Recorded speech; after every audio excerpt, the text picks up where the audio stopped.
Hey guys, welcome to the Freedom to Flourish podcast. I'm Dr. Joel. This is Dr. Tim. This is our first episode, so this is going to be just an introduction. It's going to be pretty laid back, and we're going to kind of introduce ourselves, talk about us, talk about our practice, what we do. We'll get into health and from a very basic level and perspective, and then we'll talk about kind of some very simple steps that you can start taking to improve your health and today and all that good stuff. So Dr. Tim, thanks for being a part of this, and I'm excited. And real quick, I just want to put out there that Dr. Tim is an awesome doctor, a great friend of mine, and I'm super excited to be able to do this with you. Yeah, I'm excited to do this as well. I've been looking for a way to, be able to reach more patients with, the knowledge that we can bestow upon them. A lot of it's not all that complicated. It's just a matter of helping people realize, what the path is to health. And one of the biggest things that I hear in my office is there's this wide expanse of contradictory information all over the internet. Mm-hmm. And so these really educated patients regarding their health, they just don't know where to connect the dots. And that's kind of where we come in to clarify those things and help them out with that. So looking forward to doing this for sure.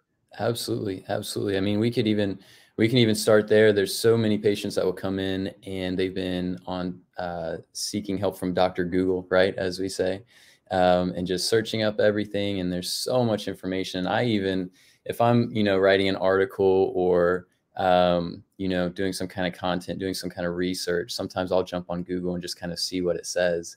And it blows my mind how, with some conditions, there's like zero information. And then in other conditions, there's all kinds of information and you have no idea kind of what to trust and where to go to. But what's really, really cool that we get to kind of experience and talk about is, in school, we learn a lot of the basics with different things. And obviously we, specialize in different areas. But as we get into practice, we actually get to see the real world. And we get to see that not everything is as the internet may make it seem, and everybody is a little bit different. And that's where we have to get into personalizing care and all that good stuff. So Yeah, it's good stuff. All right. So Dr. Tim, let's start off here. Introduce yourself. Tell us about you. Tell us about who you are, your practice, and anything else that you want to share. So I'm Dr. Tim Augustiniak. That's how you say the last name. I know it looks a little intimidating. Augustiniak. So I'm currently located in Bentonville, Arkansas. I've been practicing here since the beginning of September, just moved down here. My business is called Flourish Functional Wellness Center. And here I try to help your body's natural healing ability to flourish. And so see, all kinds of different people. Anything from kids up to elderly people, lots of thyroid issues, gut issues, blood sugar issues, skin issues, you name it. Anything that's really natural health related, I see all kinds of patients like that here. So yeah, that's the general gist of me and my practice. Just me here. Don't have any other docs working here, so just getting the ball rolling and trying to help as many people as I can in my community. Absolutely. And I love, chatting with you every now and then. Obviously, we're both fairly busy with things, but just getting to hear about just the success you're having with patients and getting to hear about all the different types of things that you're seeing. It's all super fun to see from a distance. I'm super proud of you and you're doing awesome. I'm always telling you, as you know, that, you can help those people that are coming in. And most people, as Dr. Tim, that are coming to see us are, they've really been to a lot of different places. They've been searching all over the internet and they haven't really been able to figure out kind of what's going on. Yeah. And we're able to really step in and help them with that. So that's awesome. Anything else, Dr. Tim, you wanted to share? No, I think we're ready to get rolling and all this stuff. Cool. Let me do a quick intro and then we'll jump into talking about health and what it is. I'm Dr. Joel Miller. I am currently, my primary practice is here in Flower Mound, Texas, right outside Dallas, Texas, in the Dallas-Fort Worth area. I have a part-time practice in the Wichita, Kansas area. And then I have a very part-time practice in the Roanoke, Virginia area. That's where I grew up.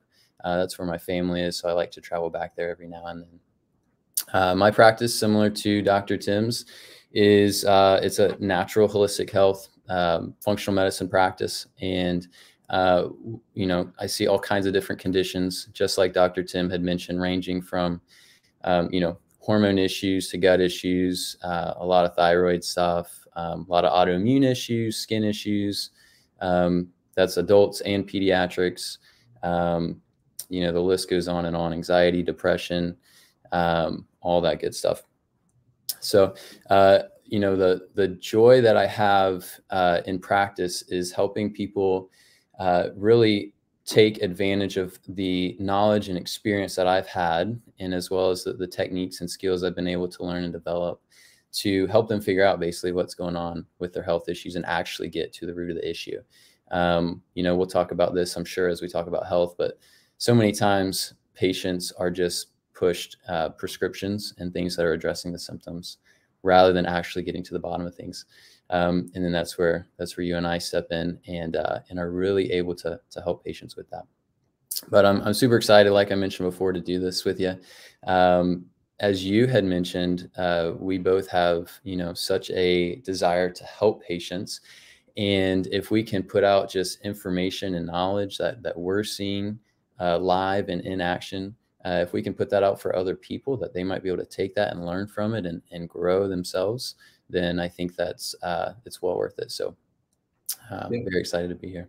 Yeah, there's one of the biggest things that really, I'll say, frustrates me about patients that come and see me is their frustration. It really frustrates me how Yeah.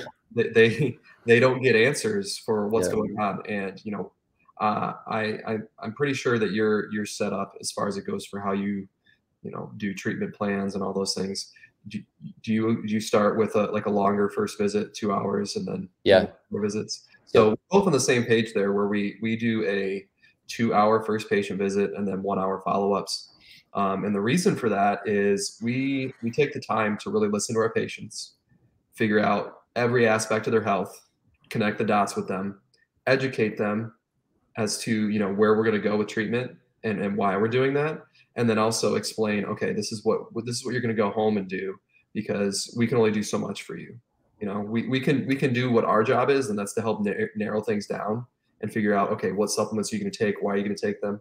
But when it comes to lifestyle stuff, which we'll get into later on in this episode, there's only so much that we can do. And so patient education is one of the most important aspects of what we do, because if you don't understand why you're doing what you're doing, then why would you even listen to us? And most patients that come in, they come in and they say, I've spent 15 minutes with my primary care over the last 3 visits combined. And it's just so frustrating, because they come in on 3 or 4 different medications. They'll come in on a beta blocker and then some thyroid medication and then, a statin, all for same issues. And then they'll have another medication to deal with the side effects of it. Exactly. Yeah. How can you possibly prescribe something for that condition in such a short period of time without taking the time to listen and hear what's going on? So Yeah. I think it's huge, the time that we can spend with patients and really try to educate them for why we're going to do what we're doing. Because health, getting into the next topic, health is something that you always have to work towards. And the more that you can educate yourself on what it means to be healthy, the better that you can do to live a healthy lifestyle, because it's a never ending goal. Absolutely. Yeah. And you and I would both agree that, our health, even though it may be our health is definitely not perfect, and we're always learning even about our own health and about our own body, and based on our lifestyle, different ways that we can improve and grow with that. I really appreciate you mentioning the time that, it's important to take with patients. I would argue, I know there's some different numbers out there that I've heard before, but I would argue, the diagnosis or understanding what's going on with the patient, 90 to 99% of that is going to be found through the history. And so if you don't take the time to actually ask the right questions and understand how we got here and all that good stuff, then, you may, you're going to have a difficult time. Even if you have an amazing technique that can really get down to issues like we do, the history is still so, so important to lead and guide all that. So yeah, I really appreciate you mentioning that. So Dr. Tim, what is health to you? I'm really curious to kind of get your thoughts and insights on this. And yeah, we'll start there. What is health? So for me, the way that I convey, being healthy to my patients is the constant putting one foot in front of the other to attain this long-term goal. It's once you really dig into what health is, you realize that health is this never-ending journey that's never going to end, because there's so many different things going on in our world, where there's environmental toxins, things in our food, things in our water, um, air pollutants. There's so many different things going on to where our bodies are in this constant battle to combat what is going on with our environment. And although it might be more extreme nowadays, that's not something that's unique to just us. Throughout human history, there have been, different, sicknesses, illnesses, things like that people have had to deal with. And people have always been trying to figure out how can we be healthier? How can we do things to make our bodies function more efficiently? Um, and so understanding what allows your body to function optimally in the controllable aspects is a huge component of health. If you can control the aspects you can control and fortify the things that you can fortify on your own without having to worry about all these other infectious things or inflammatory drivers that might take some added input, you'll be better able to handle things like stress or infection, sickness, all those things. And as long as you are constantly striving to better improve your body's ability to withstand the crap that is in our world, whether it be sickness or other things, toxins, that is in my opinion what health is. Health is the ability to kind of weather the storm that is our toxin filled world nowadays. I love that. That's incredible. Yeah, I 100% agree with all those things. And just to piggyback off that a little bit, I think adaptation, or another term that I've heard is metabolic flexibility, is incredible. And that's really what we're talking about with health. It's the, what's maybe another term is tolerance that we've talked about. What is your tolerance to different things? And when you have a really low tolerance to, let's say, stress, then anytime you have stress, your immune system gets wrecked, your hormones get thrown off, your sleep's a mess, your mood is a mess, and so on. And so being able to grow in your health and being able to really increase that tolerance, increase the metabolic flexibility, all of those things are really, really important. I loved how you mentioned that health is, it's a journey, right? Because there's never one time where we get there and it's like, okay, we made it, we're healthy. But the cool thing about health too, when I think about it being a journey and kind of it's a process, sometimes that can seem kind of exhausting. But I think it's really important for people to kind of take it by the horns, take responsibility of it, and really not just take health as something that they dread, but take health as something that they enjoy. I would argue that health and being healthy is going to put you in a place where you are able to be yourself. You're able to be free from anything holding you back in this life. You're able to think the best. You're able to have the best energy. You're able to do what you want to do in life. And I think that's one of the hardest things to see in people, is that when they don't value their health, it affects all areas of their life. I always share this story. I was talking with a family member one time about when we eat, and they would eat, and I was telling them about how nutrition and food it's for pleasure. God made it for pleasure. It's also to nourish our body and to help us be healthy. And it's not normal for us to eat something and then feel like we need to take a nap for 2 or 3 hours afterwards. That's not healthy. That's not normal. And so I was given the example that, you know, when you eat those 2 to 3 chili hot dogs on the Sunday afternoon after church and you want to take a nap, that's not good. That's not normal. We should be eating and we should be feeling good afterwards, not to the point where it puts us out for a few hours and takes a few hours out of our life, but to the point to where it energizes us, it strengthens us, and it allows us to do what we want to do in life. So that's really cool. And, you know, everything that we're talking about, I love, just a side note, I love how it all ties into like the names of our practices, right? So flourishing in your health, right? Becoming everything that you can be in your health, growing in that. And of course, you know, I know there's probably some more that you would add to that as well. And then kind of the freedom, health, and wellness is like being free from anything that's holding you back in your health, being free from disease, being free from anything in that regard. Because I would argue that the healthiest that you can be is going to allow you to have the fullest life, to have the best mood, the best emotions, to have the best resilience towards these stressors in life.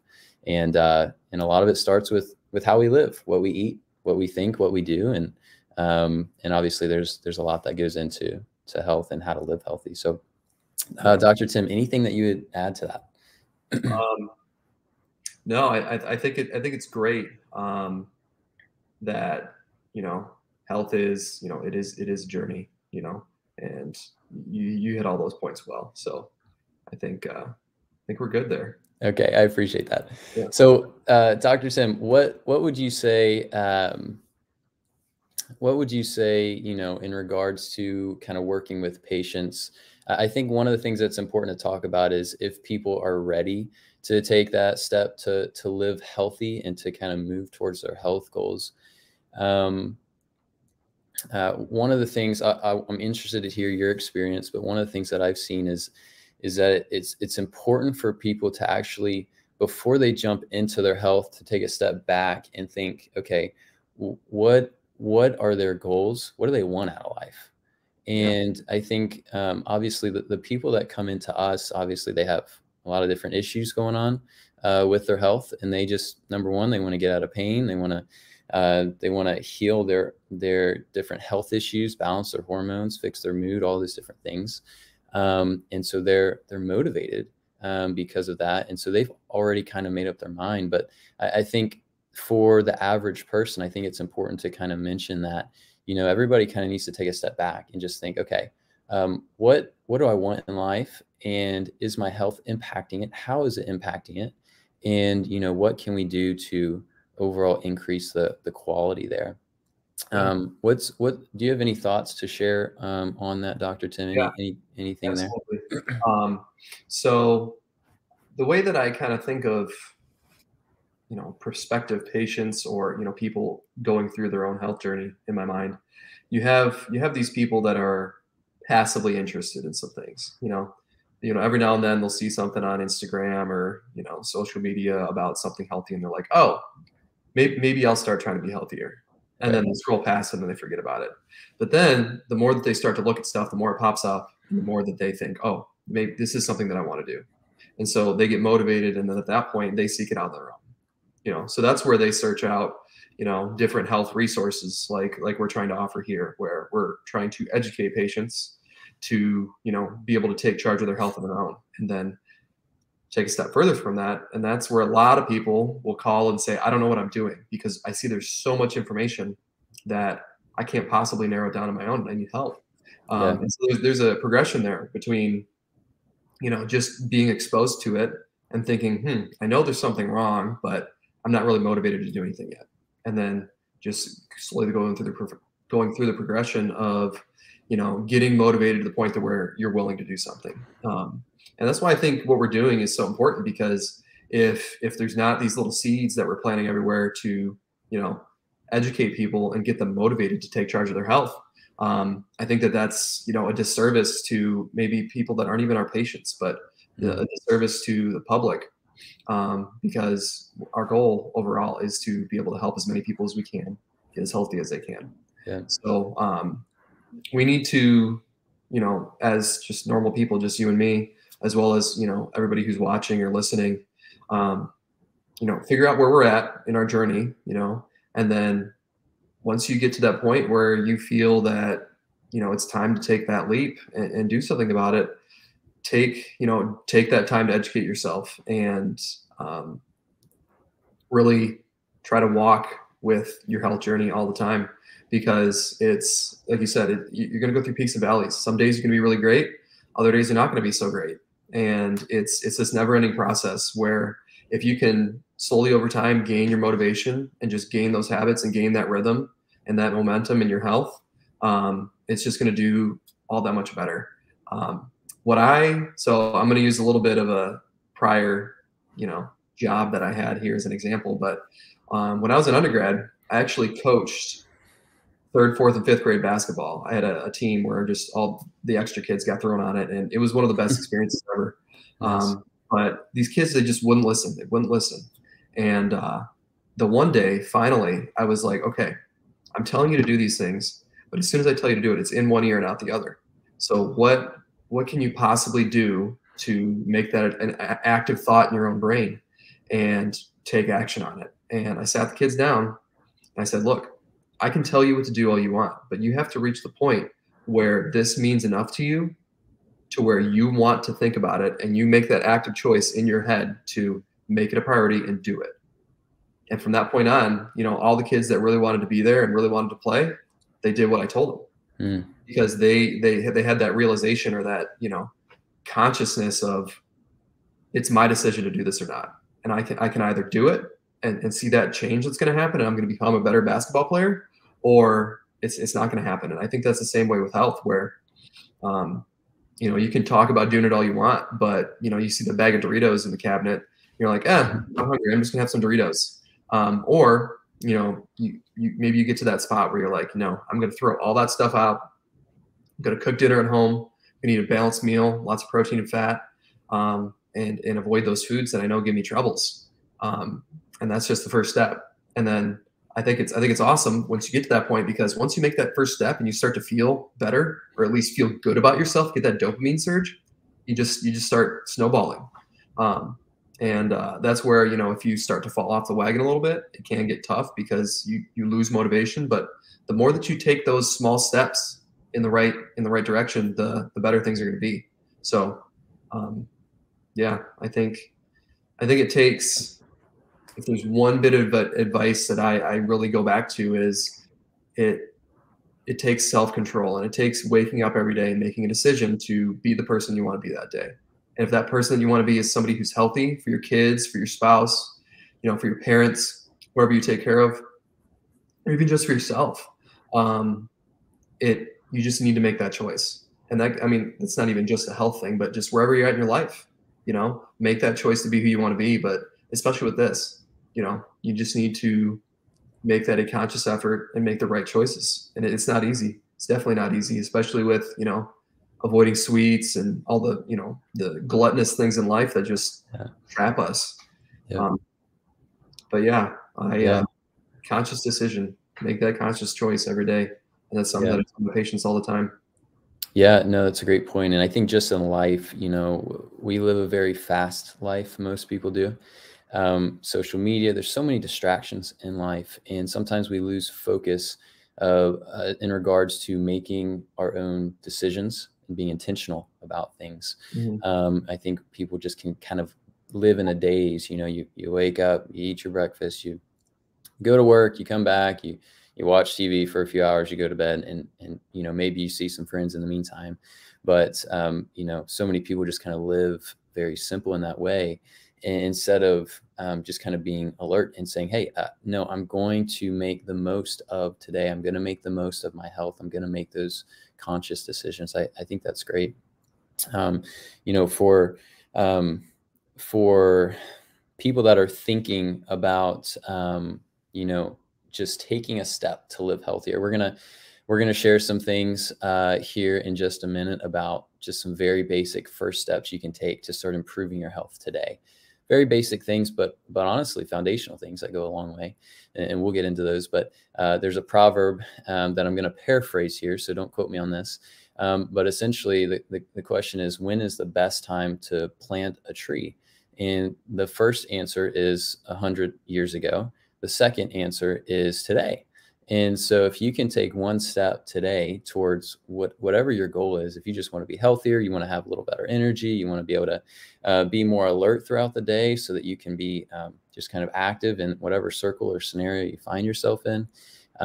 Maybe it really has to do with mood. Maybe there's some chronic pain, that you've been in for a while. Choose today to take that first step. And so we'll share a little bit about that. There was something else I think I was going to mention, but it left me. So hopefully it'll come back here in a second. It happens. Yes. So moving into, this is going to be, our main bread and butter for this episode, hopefully, what you can take home and do on your own for those who are listening. So when it comes to health, if you've done any sort of research, there's a million different things you can do. Take this supplement, do this diet, whatever it takes. But I don't know about you, Dr. Joel, but I am of the proponent that the simpler the better, and the less, bumpers that we put on things to restrict things, the better. Because, life happens, 80-20 rule, 80% of the time, do what you can, and then 20% live it up. But if you restrict things too much, people are just going to fall off the wagon. It's just not going to work. And so you have to be willing to work with people and meet them halfway and figure out, okay, where are your weak points, or where are your things that you're just not willing to give up, like coffee, or, maybe you like a little bit of sweets or chocolate, things like that, where people have to be able to live a little bit. So this first topic, we were kind of joking about this before, because this is something that my mentor, is huge on, and it's blood sugar regulation. And the more that you dig into it and realize where it funnels into things such as hormones, mood, anxiety, all those things, you realize that it is truly foundational. And I don't know about you, but I always grew up hearing, breakfast is the most important meal of the day. And as a kid, you don't really think too much about that. And quite honestly, we probably didn't eat the most healthy breakfasts when I was a kid. Ate plenty of Eggo waffles and bowls of cereal by themselves. And, that could have contributed to some health issues along the way. But if you don't have that foundation within breakfast to set your tone for the rest of the day, as far as it goes for hormone production and, regulating your blood sugar, it really does mess things up throughout the whole day. If you don't start the day off right, it really is not, it's not going to do great for your, blood sugar, circadian rhythm. So to kind of get into what things I recommend personally to help my patients regulate their blood sugar, there's a lot of different things. So there's some people, and I've noticed this has kind of gained a lot of traction in the past few years, is intermittent fasting. And I'm just going to give my input on this, and then Dr. Joel will let you take the reins a little bit, your input on it. But my opinion, obviously we have to personalize care for everybody. There's no one diet that's going to help everybody. Some people might do well with paleo. Some people might do well with, carnivore. It doesn't matter. There's so many different ways to do things. But with intermittent fasting specifically, intermittent fasting is something that is utilized to help increase insulin sensitivity. So insulin is the hormone that when blood sugar reaches a certain level, it will be secreted by the pancreas and cause blood sugar to be drawn into the cells and decrease blood sugar. And that, to your point earlier, is what makes you really tired after you eat a giant meal. So that post-Thanksgiving, just having to go to sleep. So when you've eaten too many carbs within a meal, and you secrete all that insulin, you get tired, that's your indicator that maybe you did too much. So for those who tend to eat too many carbs, too many processed foods, and maybe you just eat too much in general, where they're secreting way too much insulin and their blood sugar tends to be on the higher end of the spectrum, over time that's going to push towards diabetic symptoms and things like that, where at some point the cells are just going to stop listening to the insulin. They're going to see it, see it circulating and sense it, but it's like the somebody who's nagging to their spouse all the time. At some point you just stop listening and you just don't take action on it anymore. And that's essentially what happens with the insulin. So intermittent fasting is eating within a certain time window throughout the day. Usually people will start at about the 8-hour mark where, they'll eat from 10 a.m. to 6 p.m. And then outside of that, they're not going to eat at all. And if your issue is being the high end, like above 100 milligrams per deciliter of blood sugar at a fasted, blood draw, then this might be something that can be beneficial for you. But I would say that 95+% of the people that I see in my office, that's not really the case. They tend to actually eat too little, and to eat, well, I don't want to say too healthy, because it kind of is, but they don't eat enough, but they're eating all the right things. It's not easy to eat clean and eat in the proper amounts. And so for those who are riding the opposite end of the spectrum, where they're chronic low blood sugar, driving blood sugar even lower when they're not insulin resistant at all is not exactly the best thing with intermittent fasting. So I actually speak to people who have been doing that for like years, and they're like, my hormones are out of whack. I don't feel good. I wake up with no energy. I wake up throughout the night. I get hangry. I need caffeine, all these things. And, they correct that, and they start eating a little differently to where they're not relying on, stress hormones to regulate that blood sugar, and things start to go away. So we'll kind of get into how to, regulate blood sugar and eat what I consider to be proper eating, regarding timing and amounts of stuff. But as far as intermittent fasting goes, it takes a certain kind of presentation for that to be beneficial. And that tends to be the higher blood sugar range rather than the lower. So that's my input there. What do you have to say about that, Dr. Joel? I love that. Thanks for laying that out. Thanks for explaining the insulin resistance. And just a quick note, you have insulin resistance and you have insulin sensitivity, and those are basically opposite things. If you're more resistant to insulin, you're going to be less sensitive, and vice versa. So just wanted to just mention that. No, thanks for laying that out. That was great. And there's a couple of things I want to get into in a second. I think on the intermittent fasting topic, I think that number one, just like anything, it can be extremely beneficial, but it takes, the certain scenario, the certain person, like you're mentioning, generally going to have higher blood sugar and generally eating too much and a lot of insulin resistance and that kind of thing. But then you also have the people that eat really healthy, but because of the intermittent fasting, they tend to have, essentially if you have any kind of liver congestion, that intermittent fasting during that fasting period is going to lead to spikes in cortisol. So let me take a step back, and Dr. Tim, would you mind kind of walking us through blood sugar, just like super basic? What is blood sugar, and what happens when blood sugar is dysregulated? Okay. So I usually have a nice drawing that I draw out for people. I have a big old whiteboard in my treatment room. Yeah. But blood sugar, so glucose itself is a necessary fuel for your body to be able to function. I know there's always jokes going around about mitochondria being the powerhouse of the cell, and that's one of the only things that some people remember from high school biology. But most people are familiar with the mitochondria, and it essentially is the power plant for your cells, and in turn, your body's ability to produce energy, or ATP. It doesn't require glucose itself. There are other ways, if you're in ketogenesis and things like that, to produce ATP. But at the end of the day, it's going to convert things to glucose to, produce energy. So the blood sugar itself is circulating glucose that is ready to be taken up by a cell to produce energy. So ideally, if you look at your lab work, if anybody out there has a lab work, what the lab ranges are is 70 to 100. If it starts to creep on that high end, that's when they start to say, okay, you're starting to get a little insulin resistant. Let's keep an eye out for diabetes, and maybe get you on some diabetic medications and things like that. If it's really, really low, they tend to just say, okay, well, drink some orange juice or have some candy or something to prop it up.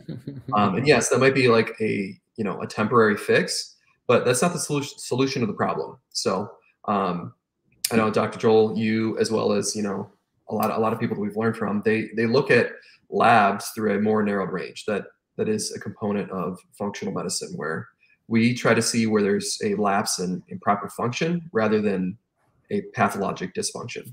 So things before they get to the point where they've warranted medication on the allopathic side.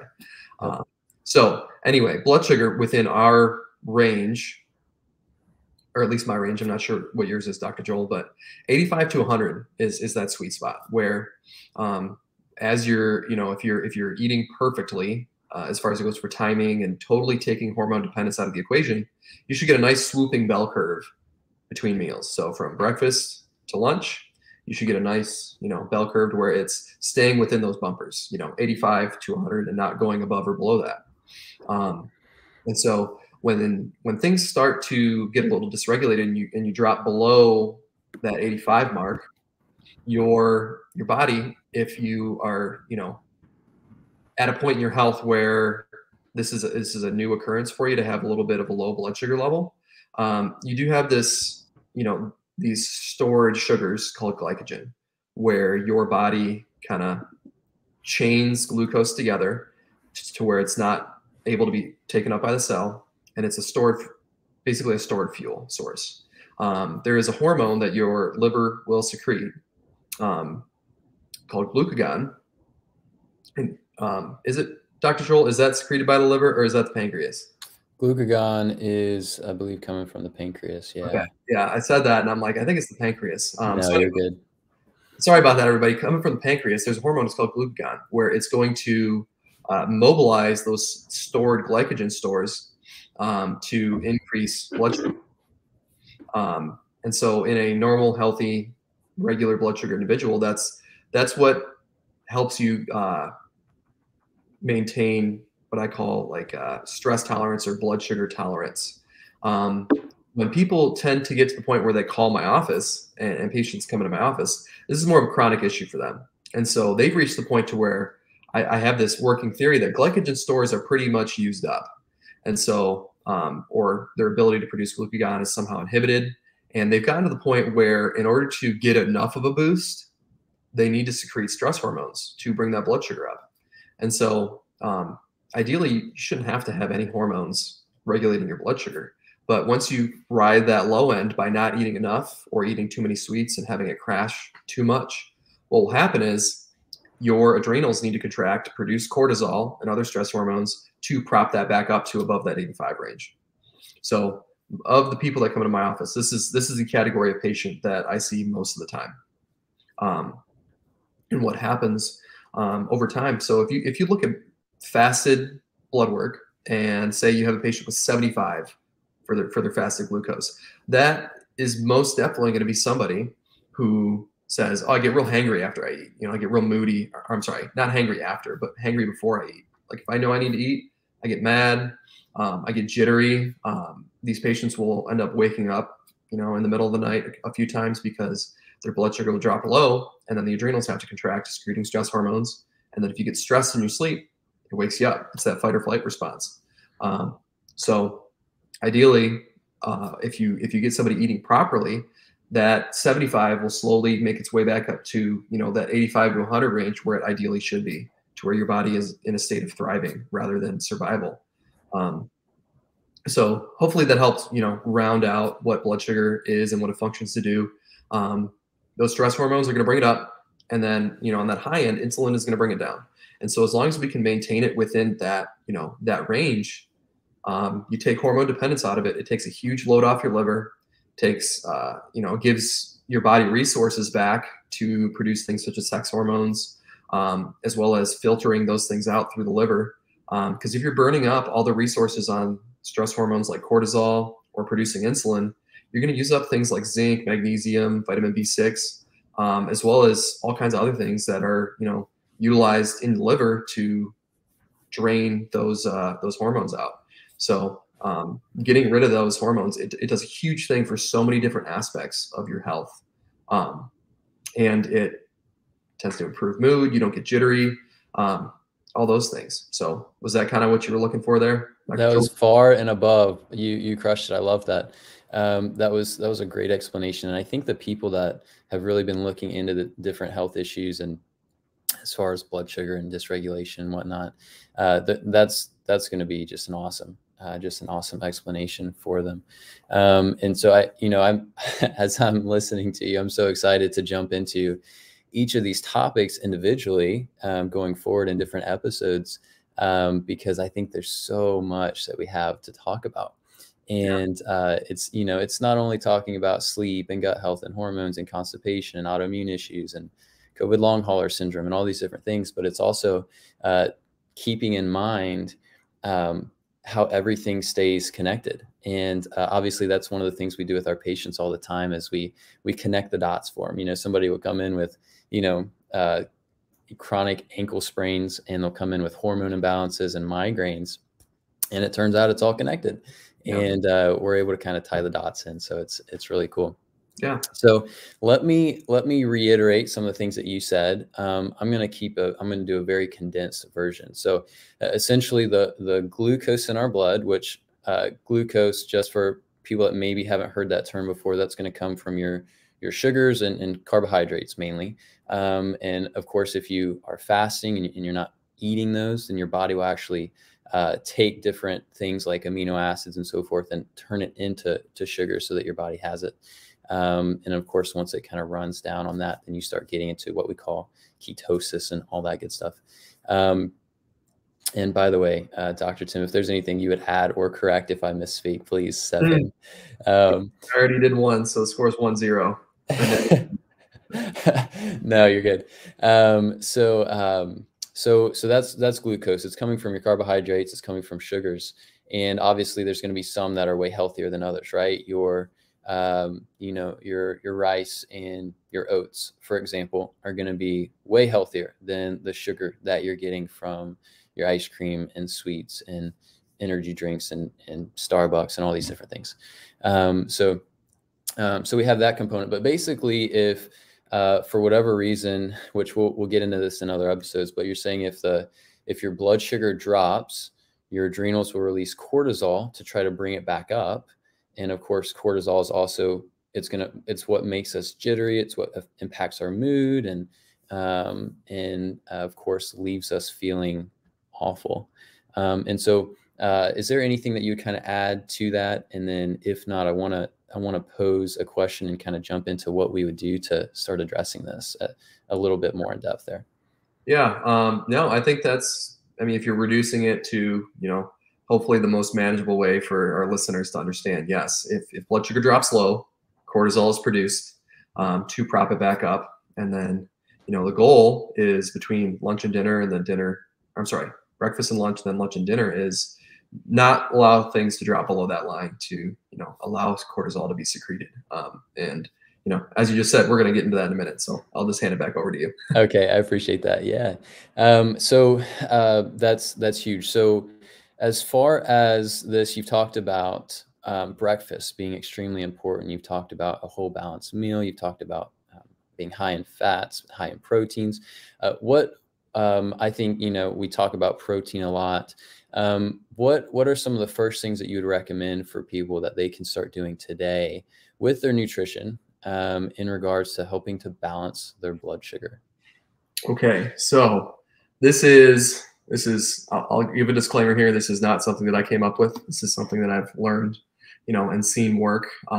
So there's plenty of people that have kind of pioneered this and piece the things together to kind of make this, and it's called the dysglycemia diet. So whenever there's blood sugar dysregulation, glycemia or blood sugar, and dysfunctional dysglycemia, meaning blood sugar dysregulation, there's this diet that I recommend, and I don't know if diet's the proper word for it. Yeah. Because it's a different way of eating. It's not like, oh yeah, I'm going to go on the grapefruit diet or something like that. Yeah. Or Atkins, or paleo. It's very not restrictive in the things that you can eat.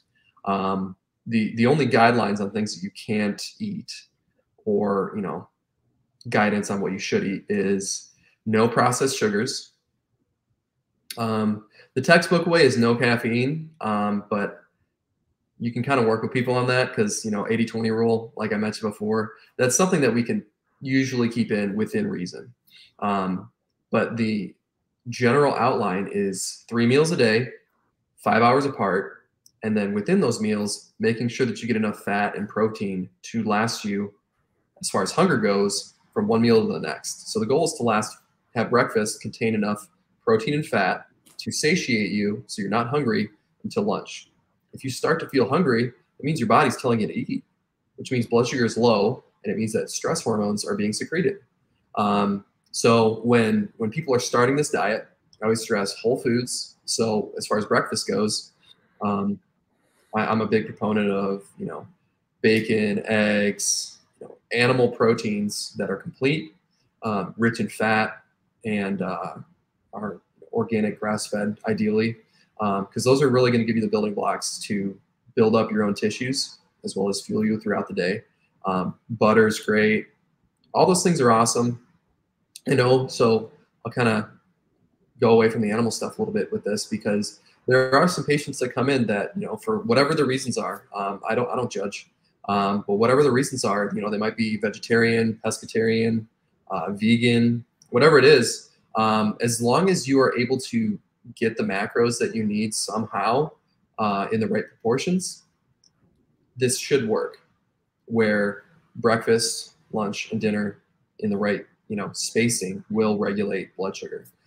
If you choose not to go the route of animal protein, animal fats, it can be a bit more difficult because you're just restricting things more and might have to rely on some vegan protein powders and things like that a lot more, but it can be done. So with breakfast, people tend to be a bit more carb tolerant in the morning because your body needs fuel for the day. So I tell patients, the benchmark, or at least, how it was taught to me, was 100 grams of protein per day divided by 3, amongst the meals. So about 33 to 35 grams of protein per meal as the benchmark. And if you can nail that down, the next step is your ideal body weight in grams of protein. 100 is just an easy number for people to attain, just because it's a round number divided by 3, and then you're good to go. In addition to that, 30-ish at least grams of fat per meal is what I recommend. The reason for that, protein by itself isn't necessarily the best fuel source, but fat is an excellent fuel source. And so if you're trying to eliminate the carbs from it so you don't get that huge blood sugar spike and causing that insulin to be secreted and get tired, fat is the best thing you can possibly do. So if you're doing 35 grams protein, 30 grams of fat, and it's lasting you from breakfast to lunch, that's great. And then whatever you're doing for lunch, whether it's if you're going to do a salad, salads are great. Just make sure you're getting lots of say grilled chicken with it, or maybe some organic lunch meat, things like that, where it might be a good meal on the go, but you got to make sure you're doing a very oil or fat rich dressing with it to help propel you to the next meal. And like I said, 35 grams of protein, 30 grams of fat at lunch as well. And then dinner, same thing. So just getting rid of, the processed sugars and simple sugars, all that's, highly recommended. Complex carbs are great. So like you said, oats, rice, sweet potatoes are more complex as well. Anything that is a complex sugar is great. Long grain rice, quinoa, all those things are good carb sources. I don't really put guidelines on carbs other than what the patient can do to modulate carb intake. So going back to high blood sugar contributing to insulin secretion, making you tired, to bring it back down, that's a very good indicator that you've eaten too many carbs. So say you eat breakfast and, you have a bunch of pancakes and syrup with your, eggs and sausage or whatever you decide to do. If you get really tired, maybe those, pancakes and syrup are not a great idea. And that's an extreme example. You really shouldn't be doing that anyway. That's more of a cheat meal. But that's the indicator for too many carbs. So with breakfast, you can afford to do maybe a little bit of oats, things like that will help fuel you throughout the day. People tend to be more carb sensitive right in the middle of the day. So maybe go a little lighter on the carbs at lunch. Because, you know, that afternoon lull, that 2 o'clock feeling, or whatever the 5-hour energy commercials used to say, the 4 o'clock, whatever it was, Right. it's a real thing. But after lunch, a lot of people feel really tired. And so maybe something more just protein and fat with very few carbs at lunch is a great idea. Um, and then dinner, same thing, very heavy on the protein and fat. And then you can afford to do a little bit more carbs there. And then as long as you're not getting tired after meals, that's the big kicker there. But so that's the ideal, you know, 3 meals, 5 hours apart, protein, fat, and then carbs and carb tolerance. I'm cool with things like honey or maple syrup that are natural, as long as you don't do it in excess and you do it with a meal. Some things that I recommend to maintain that good rhythm is avoiding snacking between meals unless absolutely necessary. So the goal is to not feel hungry. In the ideal sense, you should not feel hungry because it means that your body is, you know, fueled as it should, and there's no excess hormone secretion like cortisol. And so if you're totally taking that out of the equation, you won't feel hungry. If you do start to feel hungry, say between breakfast and lunch at maybe like the 3.5 hour mark or 4 hour mark, either eat early or have a little bit of a snack that is balanced with protein, fat, and carbs to kind of tide you over, because we don't want to, you know, stay steadfast to that 5 hour rule if you just can't handle it yet.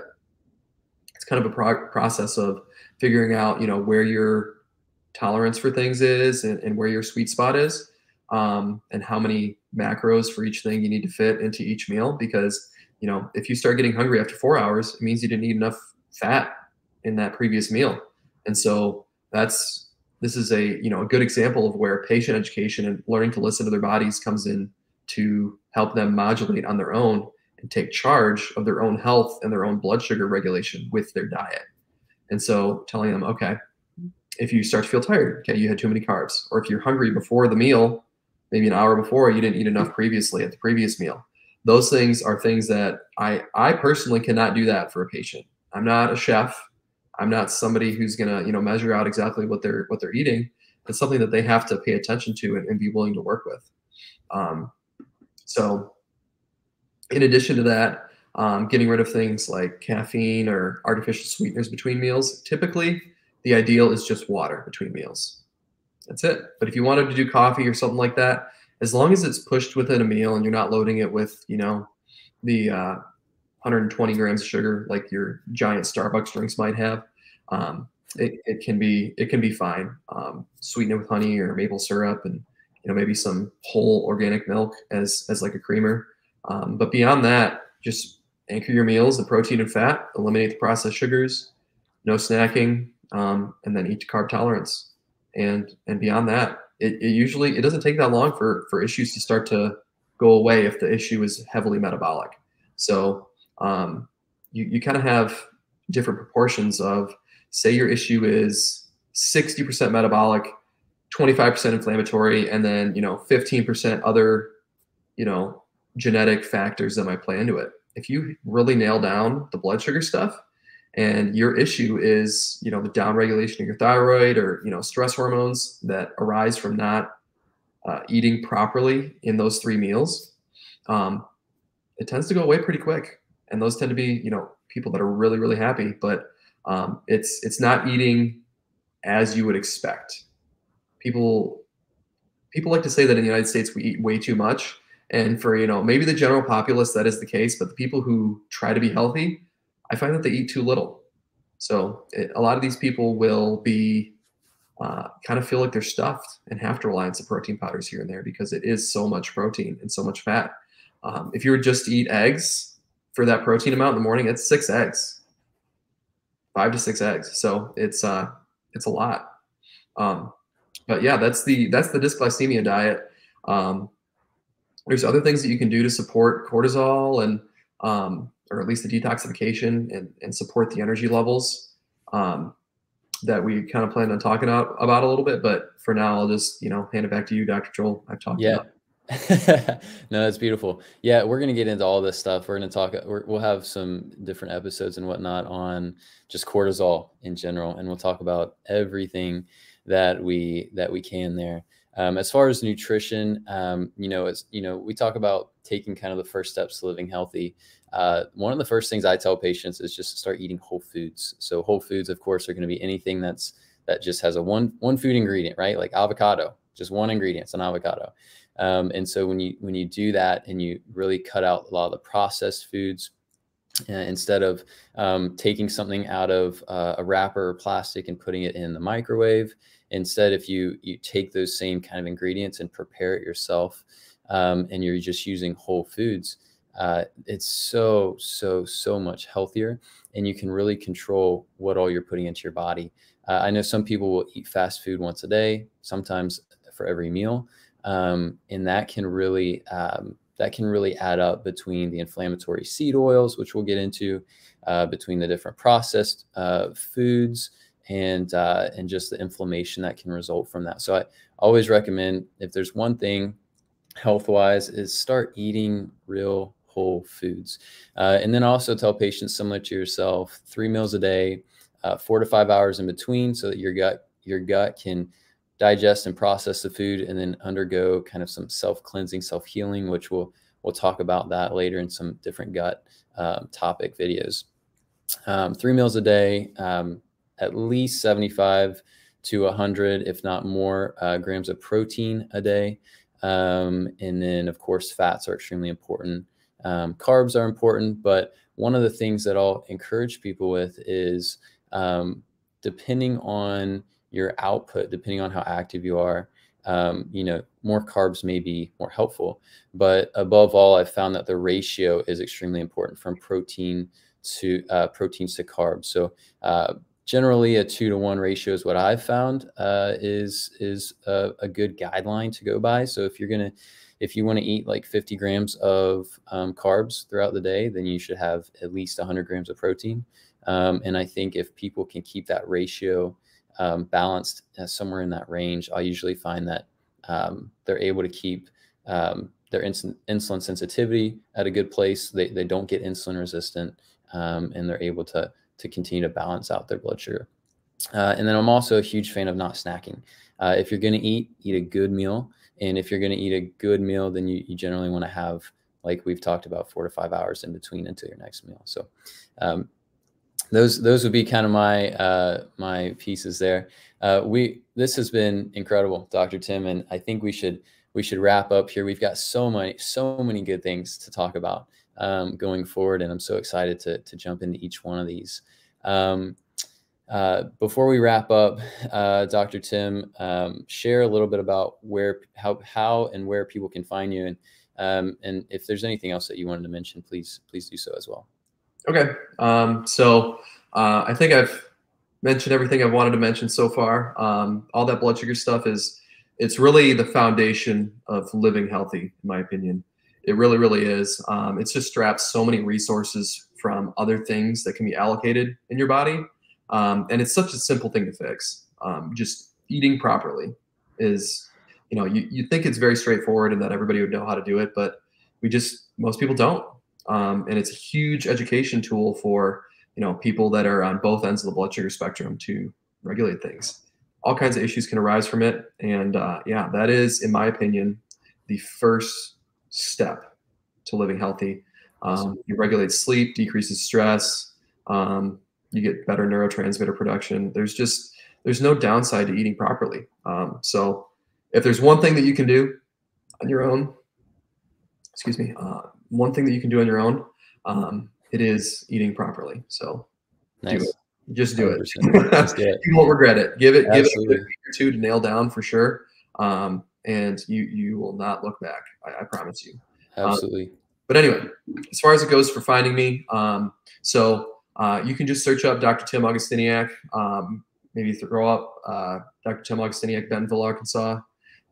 Functional medicine, Bentonville, Arkansas. That's where I'm located. My website is draugustiniak.com. So that's drlastname.com.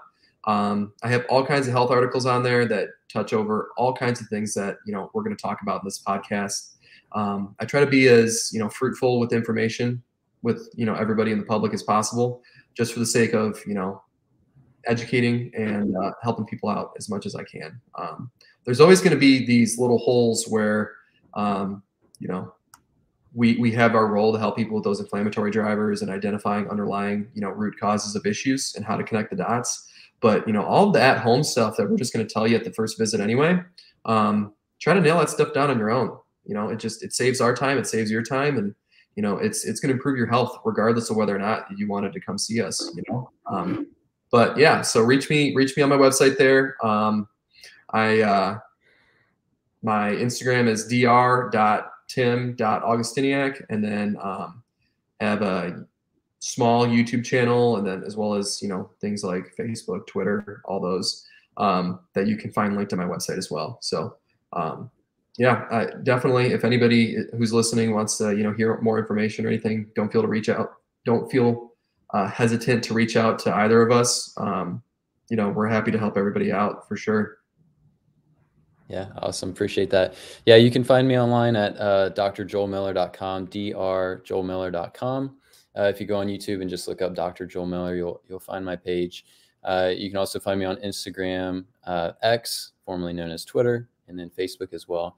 And, you know, find us online. We'll have different links and things as well. So should be easy to get to those different pages. Guys, thanks for tuning in. This has been awesome, Dr. Tim. I'm so thankful for you. And I'm so thankful that you're doing this for your patients now, as well as just, you know, people around the world that you know, don't even know, but you're helping them out, and it's awesome. So I really appreciate you in doing that. We're gonna have so many different episodes talking about different things, and I'm excited for all of them. If you guys are listening, if you have anything that you want us to chat about, shoot us a message, leave a comment wherever you're seeing these things, and we'd be happy to entertain those things. Dr. Tim, it's been a joy. Yep, it's been awesome. Thank you, everybody, for listening to the first episode of the Freedom to Flourish podcast. See you guys next time. Peace.